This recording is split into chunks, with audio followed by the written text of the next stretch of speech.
नमस्कार किसान भाइयों आज की इस वीडियो के माध्यम से हम बात करेंगे चने की बुआई के समय कौन कौन से खाद का प्रयोग करना चाहिए ताकि हमारी जो पैदावार है ना वो काफी शानदार तरीके से बढ़ सके, एक अच्छी पैदावार निकाल सके और कहीं ना कहीं चने का वजन बढ़े। और चने की खेती आप कर रहे हैं किसान भाइयों, तो बुआई के समय कौन कौन से पोषक तत्व की पूर्ति करनी चाहिए ताकि उपज काफी अच्छी हो। तो नमस्कार किसान भाइयों, मैं सूरज नागर, आप देख रहे हैं राजस्थान फार्मिंग यूट्यूब चैनल। चने के असिंचित क्षेत्रों में चने की खेती काफी ज्यादा होती है, जहां पर बहुत कम सिंचाई के साधन हैं, वहां पर भी चने की खेती बहुत बड़ी मात्रा में की जाती है। तो कहीं ना कहीं पहली सिंचाई दूसरी सिंचाई जैसे हम गेहूं की खेती की करते हैं तो आगे चलकर भी खाद प्रयोग करने का ऑप्शन रहता है, लेकिन चने में ऐसा कुछ भी नहीं है। जो भी आपको प्रयोग करना है वो बुआई के समय ही प्रयोग करना है, तब जाके आपको अच्छी उपज मिलेगी। तो ज्यादा टाइम लेना नहीं चाहते। चने की बुआई के समय आपको 1 एकड़ में कौन कौन सी खादों का प्रयोग करना चाहिए ताकि रिजल्ट अच्छा मिले, उपज अच्छी हो। यह सभी किसान भाइयों के लिए है, चाहे हल्की भूमि हो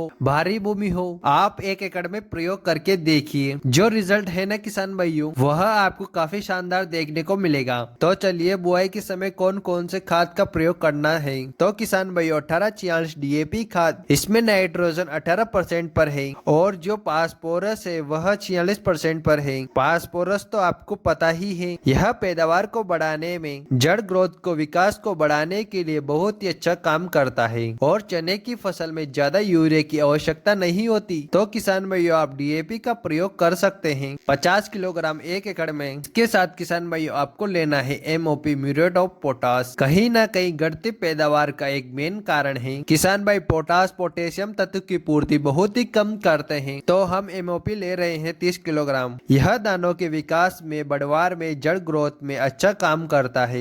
एमओपी, म्यूरेट ऑफ पोटास। इसके साथ ही हम सीबी स्ट्रेक ले रहे हैं जो इप्को कंपनी की सागरिका आती है। यह सीबी ब्रीड में, बढ़वार में, विकास में, फुटान में, हरियाली में को बढ़ाने में काम करता है। कि अब जरूरी नहीं है कि आप इप्को कंपनी की ही सागरिका लें, बायोबीटा जो दानेदार आता है उसका इस्तेमाल कर सकते हैं। दानुका की दंजन गोल्ड आती है, बहुत सारी कंपनियां सीबी स्ट्रेक दे रही है, तो किसी भी कंपनी का आप ले सकते हैं। तो हम इप्को कंपनी की सागरिका को ले रहे हैं दानेदार 10 किलोग्राम। यह प्राकृतिक उत्पाद है। इसके साथ किसान भाइयों हम ले रहे हैं बेंटोनाइट सल्फर। चने की फसल पर बहुत अच्छा काम करता है और जब दलहनी तिलहनी फसलों की बारी आती है तो सल्फर को आप पीछे नहीं रख सकते हैं। सल्फर उत्पादन को बढ़ाने में बहुत अच्छा काम करता है। तो 90% वाली सल्फर हम 5 किलोग्राम ले रहे हैं। अच्छी से अच्छी कंपनी का बेंटोनाइट सल्फर 5 किलोग्राम 300 रुपए के आसपास मिलता है। तो आप सल्फर को पीछे नहीं रख सकते हैं। सल्फर का इस्तेमाल आपको चने की फसल में जरूर करना चाहिए। इसके साथ ही हम मिक्स करने वाले हैं माइक्रो न्यूट्रिएंट। किसी भी कंपनी का आप माइक्रो न्यूट्रिएंट ले सकते हैं 5 किलोग्राम 1 एकड़ में। तो इसमें zinc, boron, iron, copper, manganese, molybdenum, बहुत सारे पोषक तत्व होते हैं। 4-5 पोषक तत्व होते हैं। पैदावार बढ़ाने में चने की फसल आप पिछले सालों से करते आ रहे हैं, बहुत ज्यादा कमजोर ग्रोथ बढ़वा रहती है, तो आपको अवश्य माइक्रो न्यूट्रिशन का इस्तेमाल जरूर करना चाहिए। इसके साथ किसान भाइयों हम मिलाने वाले हैं ओमिक एसिड। ओमिक एसिड जड़ों के विकास में बहुत अच्छा काम करता है और किसी भी कंपनी का आप ओमिक एसिड ले सकते हैं। अलग अलग कंपनियों के नाम देख रहे हैं, कोई स्पॉन्सर वीडियो नहीं है। यदि आप पाउडर फॉर्म वाली लेते हैं तो 1 किलोग्राम में भी काम चल जाएगा और यदि आप बायोलॉजिकल ले रहे हैं तो आप 45 किलोग्राम तक भी प्रयोग कर सकते हैं। लेकिन हमारे हिसाब से चने की फसल पर 98% वाला ही ओमिक एसिड का प्रयोग करना चाहिए। जड़ों के विकास में यह ओमिक एसिड बहुत अच्छा काम करता है। जब भी हम इन खादों को मिक्स करेंगे बुआई के समय तो हम यूपीएल के साथ यानी कार्बनडाजिम प्लस मैनकोजेब का भी प्रयोग करने वाले हैं 500 ग्राम 1 एकड़ में। जब भी आप बुआई कर रहे हैं तो बेसल डोज के साथ कार्बनडाजिम, मैनकोजेब प्रकार से इन खादों को मिक्स करके प्रयोग करेंगे तो जड़ संबंधित जो उगठा रोग है तो काफी हद तक आपको कंट्रोल देखने को मिलने वाला है। तो कार्बनडाजिम, मैनकोजेब भी 500 ग्राम मिक्स कर लीजिए। तो इन सभी खादों को आप बुआई के समय प्रयोग करें। और चना एक ऐसी फसल है ज्यादा नाइट्रोजन की आवश्यकता नहीं रहती है। इसका जो मेन कारण है, चने की जड़ों में राइजोबियम की गांठें बन जाती है जो ऑटोमेटिक मिट्टी से नाइट्रोजन ग्रहण करती है। तो किसान भाइयों आप जब भी बुआई कर रहे हैं तो 1 एकड़ में इन खादों का इस्तेमाल करें और चने की बुआई करें, आपको बहुत ही बढ़िया रिजल्ट देखने को मिलेगा। और रही बात नाइट्रोजन की, तो